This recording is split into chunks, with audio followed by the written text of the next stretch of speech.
What's up everyone, it's Matt Rosick, aka MVM397, with a little kind of this is a Sinanju I've been working on for a client. This is one of the commissions I've been working on.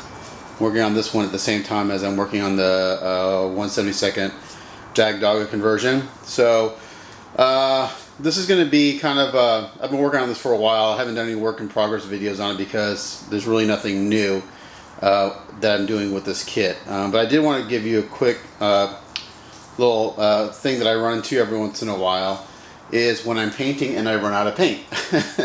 So I've been using, trying to use up my Plamo color paints because I have a lot of them still, and I actually do like the way they spray. So for this Sinanju, it's actually going to be kind of a take on my orange Sazabi. This client really liked the way that looked, really liked the way the orange Sazabi looked, and he wanted something similar to that.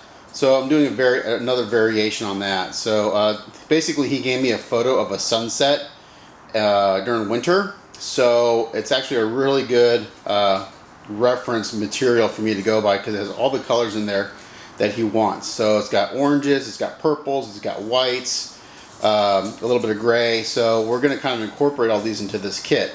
So I was base coating the armor parts yesterday, and for that I'm using Plamo Cocoa Brown. So I had a whole bottle of this. I'm thinking, oh, that's more than enough paint to do this kit. Unfortunately, it's very thin. I'm actually able to spray it straight from the bottle without any thinning, and I still need to cover quite a bit. So I was spraying, I'm thinking, oh, okay, I'm doing good. I'm getting down to almost an empty bottle of paint. It's like, oh crap, I'm not going to have enough to finish base coating the kit.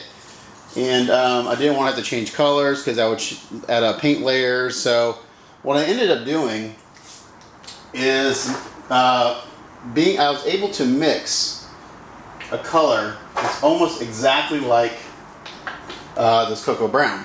I didn't have any Mr. Color paints to do that with, so I used Tamiya acrylics. So the base color for that was Tamiya XF10, which is flat brown. I mixed in Tamiya XF or X7, which is their red. And then I also used Tamiya XF1, which is flat black. Now the brown and the black just happen to be flat. It doesn't have to be. So I started with the brown, and right away it looked too light and too brown, to be honest. It needed red. So I added red, and I kept adding red until it looked like it had the right warmth. And then it was a little bright, so I kept adding black till I got to the color I wanted, and I got it pretty damn close. So since this is my base color, so this is, let me get in focus here. This is my custom color that I made with the Tamiya. Let me adjust my exposure here. And you can see it's kind of a semi-gloss. It's not glossy, which is okay, because in the end it's all going to get flat coated. And this is the Plamo Cocoa Brown. I mean, that is almost spot exactly the same color. So that's something you have to keep in mind when you're doing colors, is do you have enough? Especially if you're doing custom mixed colors, you have to make sure you mix enough to finish your kit. That's one reason I don't do custom mixed colors, because I'm always afraid I'm going to run out, and I don't want to have a lot of extra paints laying around. So I do have a little extra of that custom mix to the side here. And then another thing I'm doing, and I do this with all my kits before I go ahead and do any highlighting, is I go through and inspect the pieces for any big pieces of dust and dirt. Anything that I know that by the time I flat coat it won't be hidden. Now, I paint my garage, so there's always going to be dust on my parts. You would be surprised at what my kits look like before I flat coat them. Flat coat is a wonderful thing. It hides all sorts of stuff. That's one reason I love it. But if you saw a kit before I flat coated, you would think it's the biggest hunkin' jug, to be honest. So everyone who thinks I'm a paint master, trust me, flat coat is your friend. Use it to your advantage. But what I do is I go and I inspect pieces for any big pieces of dust and dirt. I was getting quite a bit of, actually I was getting a lot of moisture in my line yesterday. So I was having to, I was getting a lot of water splatter coming through. Here, I'm adjusting my camera settings as I go here. So like this piece had some pretty good sized pieces of dust in it. And you can still see there at the bottom there's a little bit. So what I do is I go in through and I inspect each piece, and if I need to do anything to it, oops, sorry. Never mind the amateur camera work. If I need to get rid of dust and stuff, I go through and I've got a set of these polishing cloths. They come in sets. This is one of them. This is the 8,000 grit. It's very high. It's actually more like polishing than it is sanding. But I go through with this 8,000 grit polishing cloth with water, and I go through and I sand those dust particles out and any big pieces of dust. Now, the reason I use such a high grade is because I want to take as little paint off as possible. If I can get away with sanding the dust out without going through the paint, that's ideal. Unfortunately, with this paint being as thin as it is, I barely hit these pieces with the polishing cloth, and I've gone through in a few spots, which is no big deal because I have a little bit of the cocoa brown left, which will be just enough to go over. And I actually only have 5 pieces that were to the point where I felt I had to sand them down and get the dust out. So I got plenty of paint left over to do that. So a little tip, if you before you do your final paint color or shading or anything, inspect your pieces, make sure there's not a lot of dust in them. If there's any big pieces, sand them out. It only takes a few minutes. I think I've spent 10 minutes sanding these pieces. I'll spend another 5 minutes throwing some more paint on them, and they'll be ready to go. So it's worth that extra step to get a better paint finish. People always ask me how I get my paint so smooth. It's these steps: priming, sanding the primer, making sure your base coat is really good and clean. That involves inspecting the pieces and sanding any dust out. And then just, you know, it's a constant struggle, especially in the garage where there's dust flying around and stuff.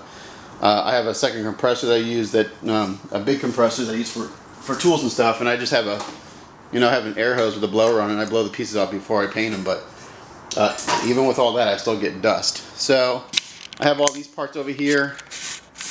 These have all been gloss coated, the frame.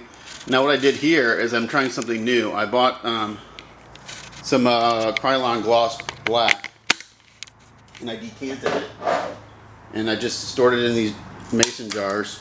And I'm trying this out because a can of Krylon is about $3, and you get about 12 ounces of paint in there. So I simply decanted it. I let it gas out for a couple hours, meaning that all the bubbles, all the propellant has been removed from the paint. And then I used my airbrush, and it seemed to work okay. It went on pretty thin, others went thick, but I think it's okay. The one thing I found out is that it takes a long time to dry. So these were sprayed yesterday, actually almost 24 hours ago. But I'll show you how glossy it is.